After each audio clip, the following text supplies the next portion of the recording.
નમસ્કાર, સુસ્વાગતમ.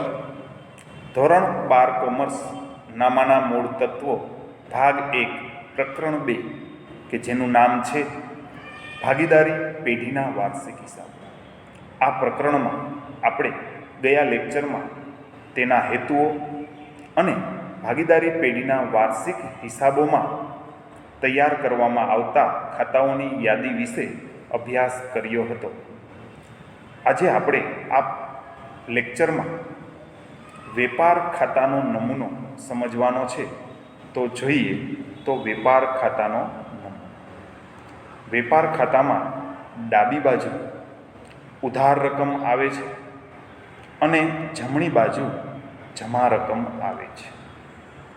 જેનું હેડિંગ જોઈએ તો શ્રી ખાલી જગ્યાનું તારીખ ખાલી જગ્યાના રોજ પૂરા થતા વર્ષનું વેપાર ખાતું. ધારો કે અ બ કની પેઢી છે, 31/3/17 રોજ વર્ષ પૂરું થાય છે, તો તમારે તેનું શીર્ષક આ રીતે લખવાનું રહે કે શ્રી અ બ કની ભાગીદારી પેઢીનું તારીખ 31/3/2017 રોજ પૂરા થતા વર્ષનું વેપાર ખાતું. ડાબી બાજુ 2 કોલમ આવશે, વિગત અને રકમ જે ઉધાર ગણાશે. જમણી બાજુ 2 રકમ આવશે, વિગત અને રકમ અને જે જમા બાજુ ગણાશે. હવે વેપાર ખાતામાં જો આપણે દરેક વિગત યાદ રાખવી કે ગોખવી હોય તો તેમ પણ યાદ રહી શકે, પરંતુ મેં એક સરળ રીત આપેલ છે કે વેપાર ખાતામાં માલના ખાતા અને પ્લસ ખરીદીના ખર્ચના જ ખાતા આવે છે. તો જોઈએ, નિરીક્ષણ કરીએ એટલે ખબર પડે. તો જોઈએ, શરૂઆતનો સ્ટોક.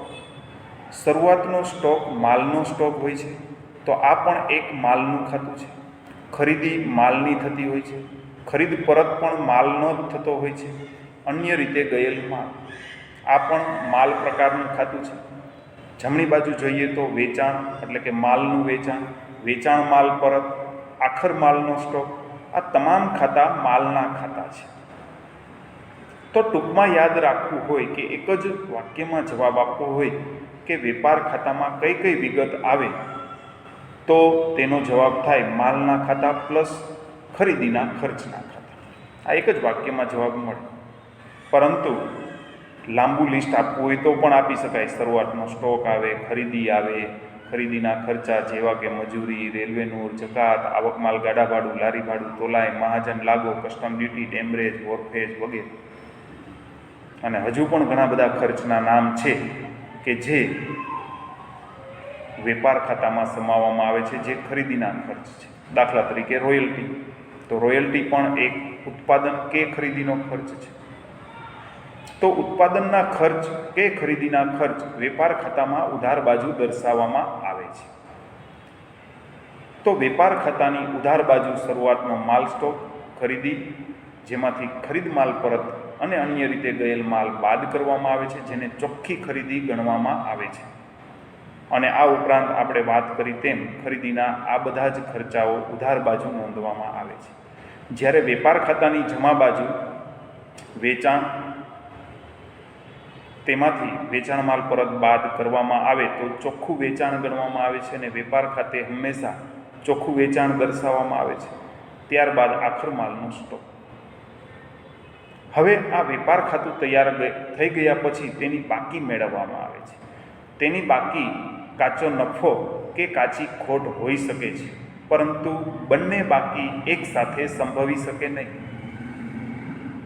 કાચો નફો મળે તો કાચી ખોટ ઉદ્ભવી શકે નહીં, અને જો જવાબમાં કાચી ખોટ મળે તો કાચો નફો ઉદ્ભવી શકે નહીં. તો જોઈએ તેના માટે સરવાળો. જો જમા બાજુનો સરવાળો વધારે હોય તો તે ઉધાર બાજુના સરવાળા તરીકે બંને બાજુ સરવાળા સમાન મૂકી અને તે સરવાળામાંથી ઉધાર બાજુની તમામ વિગત બાદ કરતાં જે બાકી મળે તેને કાચો નફો કહે છે. અને તેને સ્થાને ઉધાર બાજુ કુલ સરવાળો વધુ હોય તો તે બાજુનો સરવાળો બંને બાજુ મૂકી અને જમા બાજુનો સરવાળો તેમાંથી બાદ કરી અને જે બાકી મેળવવામાં આવે તેને કાચી ખોટ કહે છે. આ કાચો નફો કે કાચી ખોટ નફા નુકસાન ખાતે લઈ જવામાં આવે છે.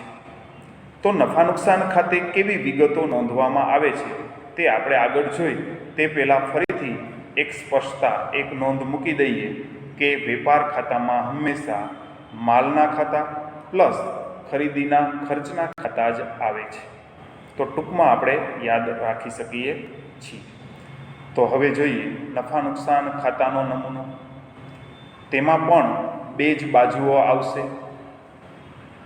તેમાં પણ હેડિંગ આ રીતે જ આવશે: શ્રી અબ કની પેઢીનું તારીખ 31/3/2017 રોજ પૂરા થતા વર્ષનું નફા નુકસાન ખાતું.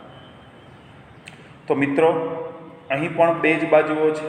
ડાબી બાજુ વિગત અને રકમ, જમણી બાજુ પણ વિગત અને રકમ. ડાબી બાજુ છે તે ઉધાર બાજુ છે, જમણી બાજુ છે તે જમા બાજુ છે. હવે નફા નુકસાન ખાતામાં કઈ વિગત આવે? પગાર, સ્ટેશનરી, ભાડું, વ્યાજ, light bill, telephone bill, audit fee, જાહેરાત ખર્ચ, ઘસારો, ઘાલખાત. અરે ભાઈ, આ તો લાંબુ લિસ્ટ થઈ જાય. ટૂંકમાં કહેવું હોય તો નફા નુકસાન ખાતામાં ઉપજ ખર્ચના ખાતા આવે છે, જેમાં ખરીદીના ખર્ચ વેપાર ખાતામાં નોંધવામાં આવે છે. ટૂંકમાં નફા નુકસાન ખાતામાં ઉપજ ખર્ચના ખાતા નોંધવામાં આવે છે, સિવાય કે ખરીદીના ખર્ચ. તો ટૂંકમાં એક વાક્યમાં જવાબ આપી શકાય છે. જોઈએ આપણે આગળ. તો વહીવટી ખર્ચ જેવા કે વેપાર ખર્ચ, પગાર, ભાડું, વીમો, કરવેરા, સ્ટેશનરી, આ બધા જ ઉપજ ખર્ચ ખાતાનો પ્રકાર છે.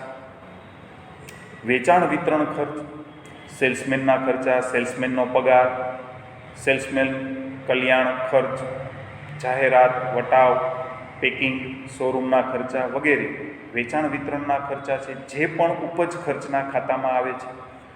નાણાકીય ખર્ચા જેવા કે ચૂકવેલ વ્યાજ, બેંક ચાર્જ, કમિશન વગેરે, આ પણ ઉપજ ખર્ચ પ્રકારનું ખાતું છે.